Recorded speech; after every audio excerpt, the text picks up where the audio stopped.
Atas nama Bapa dan Putra dan Roh Kudus, amin. Shalom Aleichem bersama Mesia. Selamat bertemu kembali saudara dengan saya Arhimandrit Romo Daniel Biantoro, Ketua Umum dan Pendiri dari Gereja Ortodoks Indonesia. Kita akan melanjutkan acara kita, yaitu menjawab pertanyaan-pertanyaan yang saudara sudah kirim kepada saya. Hari ini adalah tanggal 28 Maret tahun 2022. Tapi sebelumnya untuk saudara yang belum, tolong untuk subscribe.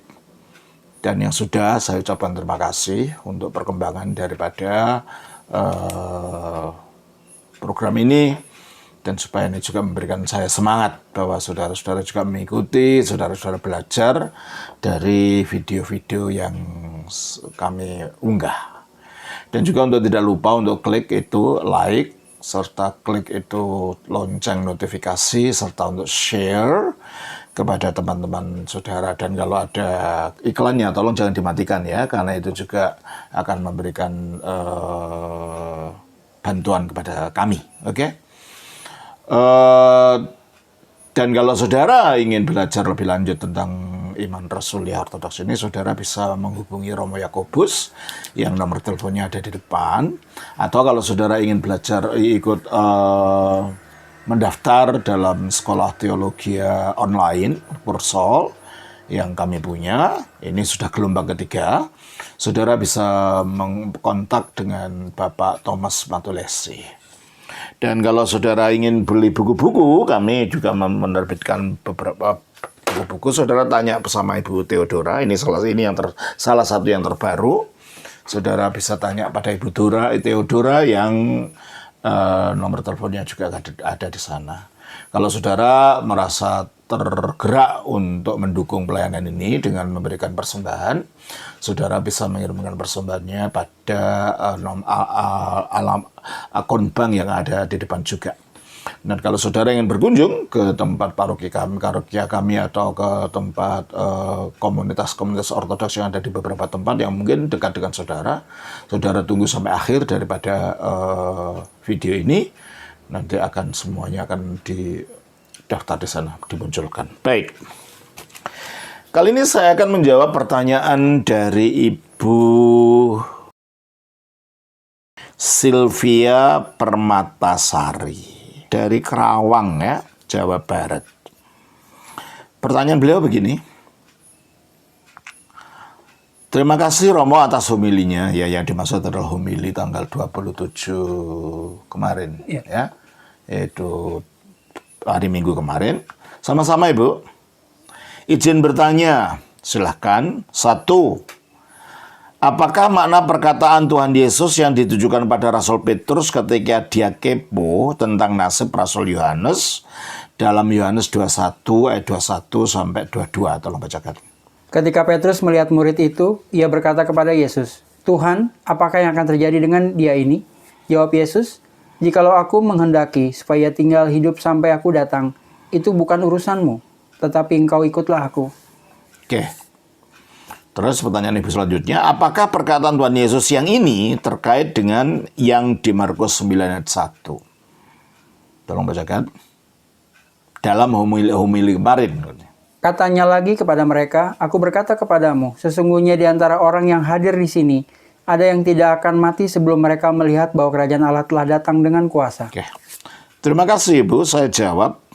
Pertanyaan Petrus kepada Yesus di dalam Yohanes 21 ayat 20 sampai 21. Sebaiknya kita baca sampai 23. Tolong bacakan lagi. Jawab Yesus, jikalau aku menghendaki supaya tinggal hidup sampai aku datang, itu bukan urusanmu, tetapi engkau ikutlah aku, maka tersebarlah kabar di antara saudara-saudara itu bahwa murid itu tidak akan mati. Ya. Jadi ketika ditanya bagaimana nasib Petrus, ya jawaban Yesus ini sebenarnya Hanya untuk mengatakan yang mempunyai otoritas untuk mengetahui tentang mati dan hidupnya seseorang sampai kapan, itu hanya Allah saja. Dalam hal ini Kristus sebagai firman Allah yang mengetahui itu. Makanya dikatakan, jikalau aku menghendaki supaya ia tinggal sampai aku datang, itu bukan urusanmu. Kenapa kamu ingin tahu nasib seseorang? Jadi ini bukan Yesus menjanjikan bahwa Yohanes tidak akan mati, meskipun ada legenda yang berkembang di gereja timur tuh, ya. Tetapi engkau ikutlah aku, ya. Maka tersebarlah kabar itu di antara saudara itu bahwa murid itu tidak akan mati, dan ini legenda yang pernah tersebar, tapi hanya legenda bahwa Yohanes memang tidak mati, yang ada di dalam kuburan itu akhirnya kosong, Yohanes tidak ada. Tapi konteks daripada ayat ini tidak mengatakan begitu. Yesus hanya mengatakan yang mempunyai otoritas dan mempunyai pengetahuan mati dan tidaknya Petrus itu adalah Kristus sebagai firman Allah. Karena Allah menjalankan semua kuasanya melalui firman-Nya ini. Dan yang mengatakan bahwa Petrus tidak akan mati itu adalah rumor yang berkembang di antara para rasul yang merupakan kesalahmengertian tentang jawaban Yesus ini. Oleh karena itu sampai berkembang legenda seperti itu, yang sebagian dipercaya oleh gereja atau sebagian orang mengatakan tidak. Jadi bagi kita tidak usah berspekulasi. Yesus hanya mengatakan bahwa yang punya otoritas untuk hidup dan matinya seseorang adalah Allah melalui Kristus sebagai firman-Nya. Ya, itu saja ya Bu ya. Apakah itu terkait dengan Markus 9 ayat 1? Coba kita baca Markus 9 ayat 1. Katanya lagi kepada mereka, aku berkata kepadamu, sesungguhnya di antara orang yang hadir di sini, ada yang tidak akan mati sebelum mereka melihat bahwa kerajaan Allah telah datang dengan kuasa. Ini tidak, Bu. Karena ini berbicara tentang, kalau kita lihat dalam konteksnya dalam Injil Matius, ya. Di dalam Matius pasal 16 ayatnya 28. Tolong baca. Aku berkata kepadamu, sesungguhnya di antara orang yang hadir di sini, ada yang tidak akan mati sebelum mereka melihat Anak Manusia datang sebagai Raja dalam kerajaannya. Oke. Dan itu dilanjutkan dengan pasal 17 ayat 1. 6 hari kemudian, Nah, 6 hari setelah ada pernyataan Yesus bahwa ada di antara orang-orang yang bersama dia waktu itu tidak akan mati. Lalu ada peristiwa apa itu? Teruskan. 6 hari kemudian Yesus membawa Petrus, Yakobus, dan Yohanes saudaranya, dan bersama-sama dengan mereka ia naik ke sebuah gunung yang tinggi. Di situ mereka sendiri saja. Lalu Yesus berubah rupa di depan mata mereka, wajahnya bercahaya seperti matahari, dan pakaiannya menjadi putih bersinar seperti terang. Ternyata Yesus mengalami pengubah-muliaan. Sinar ini sama seperti yang nampak pada wujud pada Musa ketika dia telah berhadapan dengan Teofani, penampakan Kristus sebelum menjadi manusia di Gunung Sinai. Kita baca di dalam Keluaran pasal 34 ayat 28-29. Dan Musa ada di sana bersama-sama dengan Tuhan 40 hari, 40 malam lamanya, tidak makan roti dan tidak minum air, dan ia menuliskan pada loh itu segala perkataan perjanjian, yakni ke-10 firman. Ketika Musa turun dari Gunung Sinai, kedua loh hukum Allah ada di tangan Musa. Ketika ia turun dari gunung itu, tidaklah ia tahu bahwa kulit mukanya bercahaya, oleh karena ia telah berbicara dengan Tuhan. Kulit mukanya bercahaya oleh karena dia telah berbicara dengan Tuhan. Berarti dia tertular oleh kemuliaan Tuhan. Jadi sinar itu datanya bukan dari dalam Musa, tapi dari luar Musa. Beda dengan Kristus. Sinar yang sama itu keluar dari dalam Kristus. Coba kita baca.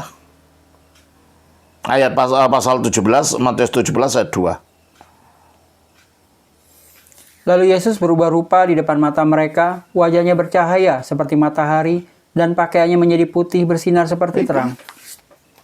Dan ketika Kristus dimuliakan nanti, seluruh dirinya itu menjadi berwujud cahaya, sebagaimana yang ketika dia menampakkan diri pada Paulus. Kita baca di dalam Kisah Rasul pasalnya 9 ayat yang keempat. Ia rebah di tanah, dan kedengaranlah. Kalau gitu mulai 3 deh. Dalam perjalanan ke Damsyik, ketika ia sudah dekat kota itu, tiba-tiba cahaya memancar dari langit. Tiba-tiba cahaya memancar. Jadi bukan hanya sekedar sekilas saja keluar dari dirinya, tapi seluruh dirinya menjadi cahaya itu. Dan ketika Paulus bertanya, ayat 5, Jawab Saulus, siapakah engkau Tuhan? Katanya, akulah Yesus yang kau aniaya itu. Sekarang setelah dia naik ke surga, dia selesai dengan karyanya di dunia ini, dia bangkit dari mati naik ke surga, akhirnya cahaya itu meliputi seluruh tubuh kemanusiaannya. Dan ini adalah cahaya ilahi. Nah, cahaya ilahi inilah penampakan kerajaan Allah nanti pada akhir zaman, karena kerajaan Allah itu dikatakan ada di dalam kamu. Berarti kerajaan ini bukan kerajaan politik. Jadi pemerintahan Allah melalui kuasanya, pemerintahan Allah dalam diri manusia yang percaya, melalui energi ilahinya, melalui kuasanya yang bekerja di dalam manusia, dalam kemanusiaan. Kita baca di dalam Lukas pasal yang ke-17 ayat 20-21. Atas pertanyaan orang-orang Farisi, apabila kerajaan Allah akan datang, Yesus menjawab katanya, kerajaan Allah datang tanpa tanda-tanda lahir ya. Juga orang tidak dapat mengatakan, lihat, ia ada di sini atau ia ada di sana. Sebab sesungguhnya kerajaan Allah ada di antara kamu. Kata-kata kerajaan Allah ada di antara kamu dalam bahasa aslinya, Vasilia tutheu entos imon. Artinya kerajaan Allah ada di dalam kamu. Berarti ini sesuatu yang rohani.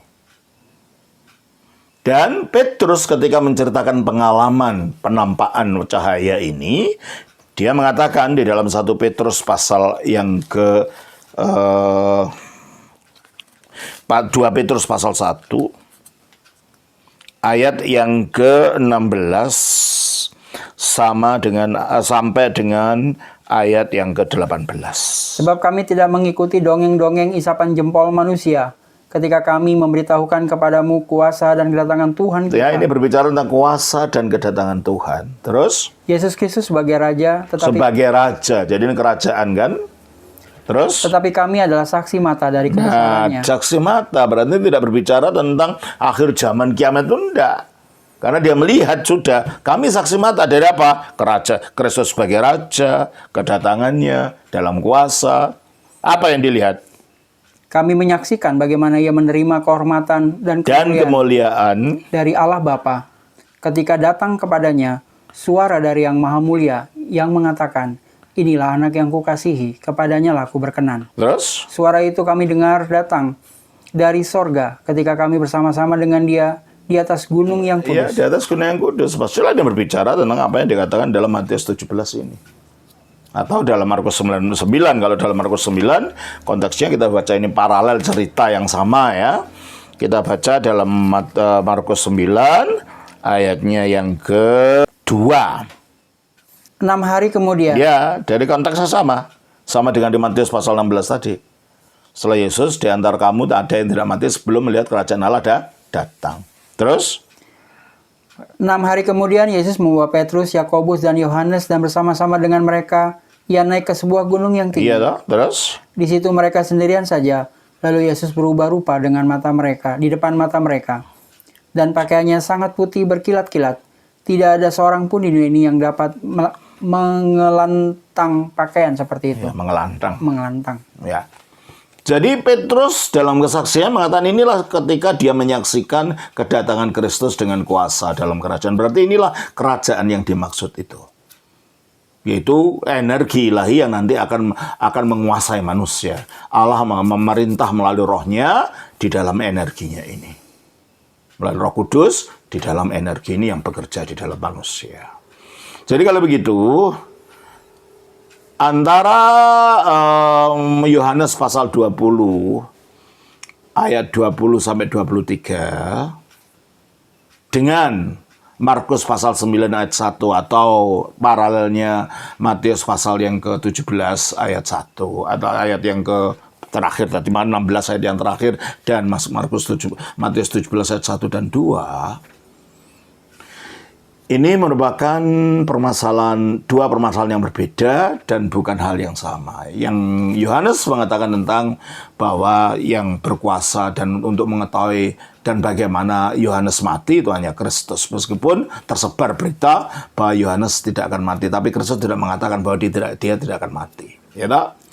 Sedangkan dalam Markus 9 itu tidak akan mati, akan melihat kerajaan Allah. Ternyata hal itu terjadi 6 hari kemudian ketika mereka melihat Yesus dimuliakan di atas gunung. Itulah artinya. Sudah ya Bu ya? Itu pertanyaan yang pertama. Kita akan lanjutkan supaya tidak terlalu panjang di pertanyaan yang kedua. Kiranya Tuhan memberkati. Shalom. Atas nama Bapa, Putra, Roh Kudus.